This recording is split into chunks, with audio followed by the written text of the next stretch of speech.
நண்பர்கள் அனைவருக்கும் மாலை வணக்கம். அனைவருக்கும் தீபாவளி நல்வாழ்த்துக்களை தெரிவித்துக் கொள்கிறேன்.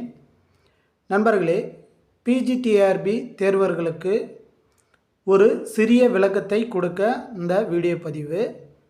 நண்பர்களே, முதல்ல தகுதி தேர்வு அப்படின்னா என்னன்னா, தமிழில் நமக்கு போதுமான அளவு நாலேஜ் உள்ளதா அப்படின்ற டெஸ்ட் பண்ணுறதுக்கு தான் அந்த தமிழ் தகுதி தேர்வு.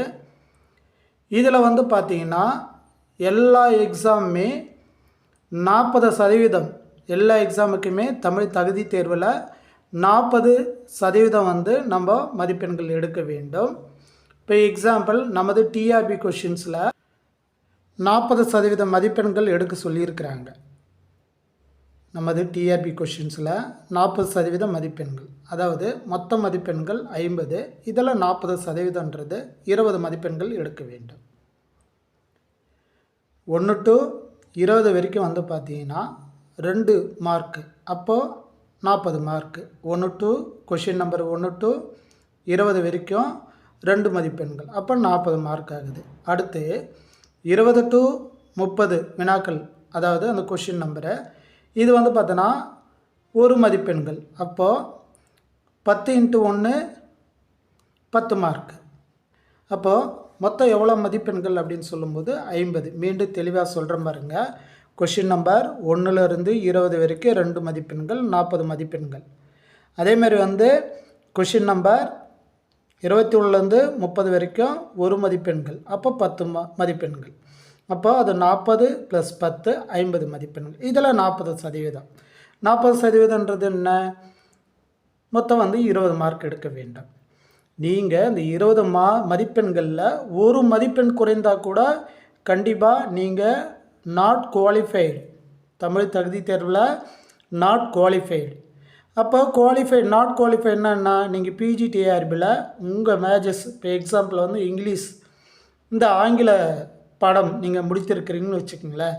நீங்கள் இதில் 100 கொஷின்ஸ் 150க்கு 100 கொஷின்ஸ் அடிச்சிருக்கீங்கன்னா கூட அதை அவங்க கரெக்ஷன் பண்ண மாட்டாங்க. ஏன்னா முதல்லே உங்களை ஃபில்ட்ரு பண்ணிடுறாங்க, தமிழ் தகுதி தேர்விலேயே ஃபில்ட்ரு பண்ணிடுறாங்க. நீங்கள் 1 மதிப்பெண்கள் குறைந்தால் கூட 19 மதிப்பெண்கள் எடுத்துட்டேன் அப்படின்னு சொன்னால் கூட நீங்கள் நாட் குவாலிஃபைடு தான். இதுக்கு முழுக்க பிஜிடிஆர்பி தமிழ் தகுதி தேர்வில் 50 மதிப்பெண்களுக்கு நீங்கள் 20 மதிப்பெண்கள் எடுத்தே ஆக வேண்டும். உங்கள் தலையெழுத்து அதுதான். சரிங்களா? ஞாபகம் வச்சுக்கிங்க. அதுக்கப்புறம் பார்த்தோன்னா சிலருக்கெலாம் அந்த மினிமம் குவாலிஃபைடு, அதாவது மேஜர்னால் நம்ம தமிழ், இங்கிலீஷ், அதே மாதிரி பார்த்தோன்னா பாட்னி, ஜுவாலஜி இதெல்லாம் படிச்சிருப்போம் இல்லையா? இதில் பார்த்தீங்கன்னா மினிமம் குவாலிஃபைடு மொத்தம் 150 கொஷின்ஸ் இருக்குது இல்லையா? அதில் மினிமம் குவாலிஃபைடு எவ்வளோ அப்படின்னு சொல்லும்போது நண்பர்களே நல்லா கவனிச்சிங்க. ஏன்னா இது கூட நமது பிஜிடிஆர்வர்களுக்கு கண்டிப்பாக சந்தேகம் உள்ளது. நான் இன்றைக்கி கூட பார்த்தேன். சரியா?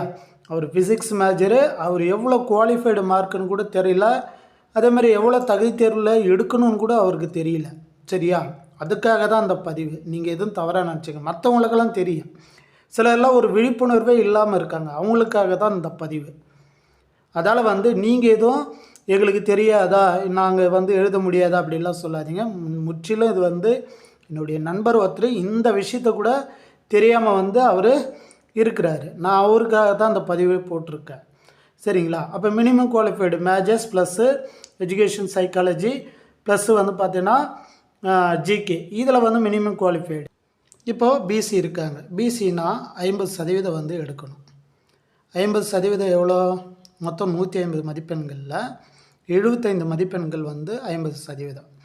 அடுத்து எஸ்சி, எஸ்சிஏ இவங்க பார்த்தோன்னா 45%. இவங்களுக்கு 150 மதிப்பெண்கள் எவ்வளோ எடுக்கணும்? 68 மதிப்பெண்கள் இருக்கணும். அடுத்து இருக்கிற கேட்டகிரி எஸ்டி, இவங்க எவ்வளோ எடுக்கணும்னா 40%. 40%ன்றதுனா 60 மதிப்பெண்கள். நண்பர்களே, நீங்கள் உங்கள் மேஜரில் நான் சொன்ன மதிப்பெண்கள் இருந்தால் நீங்கள் பிஜிடிஆர்பியில் பாஸ். சரிங்களா? ஸோ இதெல்லாம் ஞாபகம் வச்சுக்கிங்க. இது கூட தெரியாமல் இருக்கீங்க சிலர்லாம். அதேமாதிரி பார்த்தோன்னா இந்த முறை கண்டிப்பாக 70 மதிப்பெண்களுக்கு கூட பணி கிடைக்க வாய்ப்பு இருக்குது. நிறைய பேர் தமிழ் தகுதி தேர்வில் தேர்ச்சி பெறவில்லை என்பதை இந்த பதிவு மூலியமாக தெரிவித்துக் கொள்கிறேன். மீண்டும் அடுத்த ஒரு பதிவில் சந்திக்கலாம் நண்பர்களே. நன்றி, வணக்கம்.